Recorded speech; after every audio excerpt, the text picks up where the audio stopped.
Welcome ladies and gentlemen. Before we take a closer look at Diablo 4 today, I want to mention that this guide is tailored for both casual and semi-casual players. If you're already a Diablo veteran, looking for a meta-analysis of the game with the most insane and broken builds, I recommend heading over to a channel dedicated specifically to the Diablo series. With that said, let's first take a look at what Diablo 4 is about. Diablo 4 is a dungeon crawler action role-playing game developed by Blizzard Entertainment, following in the series' traditional isometric top-down view gameplay. After the controversial Diablo Immortal, players are understandably cautious about what's in store for Diablo 4. But after test playing 3 demos, it's pretty much evident that Blizzard is striving to win back the hearts of its fans. Players can choose between different character classes, each with unique abilities and playstyles. The game is heavily focused on loot-driven progression, with a strong emphasis on cooperative multiplayer and player versus player components. The game features a much darker aesthetic than its predecessor, aiming to go back to the series' horror-inspired roots. Let's first take a look at the skill tree, an integral part of each of the 5 launch classes: Barbarian,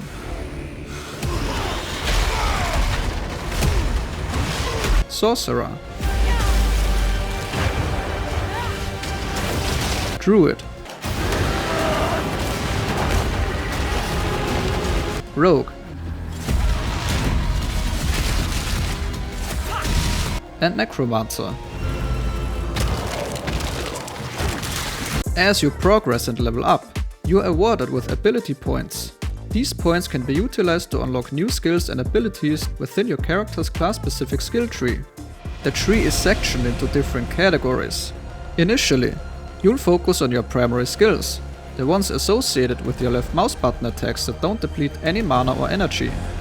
As you invest more points into the skill tree, you'll eventually gain access to your core skills.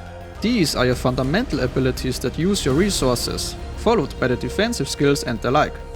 Just as in Diablo 3, Diablo 4 will also include its own unique Paragon system, providing a pathway for progression beyond the main game.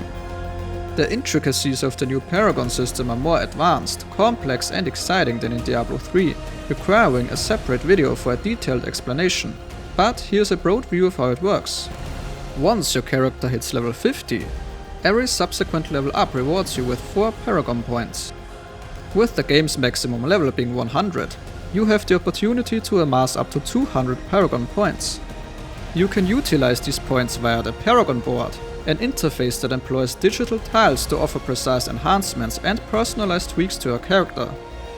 You start at the board center, gradually expanding across normal, magic, rare, and legendary tiles. Let's talk about character customization, because Diablo 4 has stepped up this aspect quite a bit. Now you can personalize your characters right down to the armor, facial traits and body characteristics. While it's still not as intricate as some might desire, it's a significant upgrade from Diablo 3. Your character will now enjoy more close-ups than ever before in menus and cinematic sequences, a welcome change for the series. From a revamp in physical traits like face, hairstyle, facial hair, and body markings, to an assortment of jewelry, makeup and body paint, the customization is quite impressive. The palette of skin, eye, hair and body marking colors you can choose from has expanded, and while some elements will be class specific, a lot will be shared across classes, providing a vast scope for mixing and matching. I believe legendary and unique items are also worth quickly explaining, as they will be one of the main motivation factors in Diablo 4. Legendary items are rare, powerful tools that can enhance or completely change your skills. Their power is not tied to the item itself and can be extracted. Unique items, on the other hand, offer similar or even better advantages and effects. However, their perks cannot be extracted and therefore only be used with that specific unique item, making them distinct treasures in the game. Also, with Diablo 4, we finally say goodbye to inventory management nightmares. Diablo 4 promises to take the stress out of looting with a simplified system, where every item occupies the same amount of space. This means less time shuffling items in your inventory.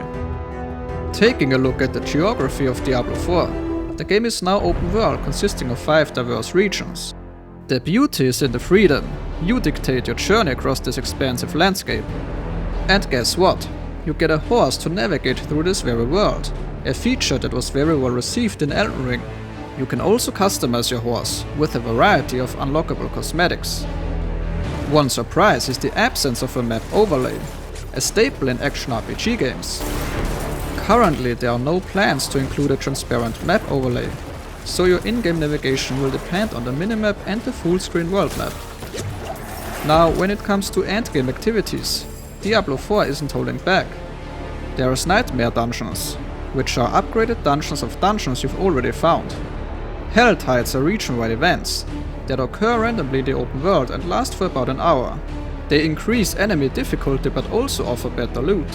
Whispers of the Dead are offering world objectives, and Fields of Hatred are basically PvP-enabled zones. Adopting a seasonal content model, Diablo IV introduces a battle pass system, with each season lasting approximately 3 months. While a free season pass is available for all, a $10 paid season pass offers additional, purely cosmetic rewards. The game will also feature an in-game store offering cosmetics for purchase, apart from the season pass and future expansions. One of the most exciting updates in my opinion is Diablo 4's crossplay multiplayer feature, so play on whichever platform you enjoy the most. Finally, let's touch on the online features. Dungeons will be instanced for solo or partied players, while players will be visible in towns and the open world. While there's no option to completely disable player visibility in these zones, even when you're solo, world events will organically bring players together. So that was quite a bit we had to cover today. I hope you discovered usefulness in certain portions of this video. And if you want to help me reach 1000 subscribers by the end of the year, you know how you can help me reach this milestone. See you next time.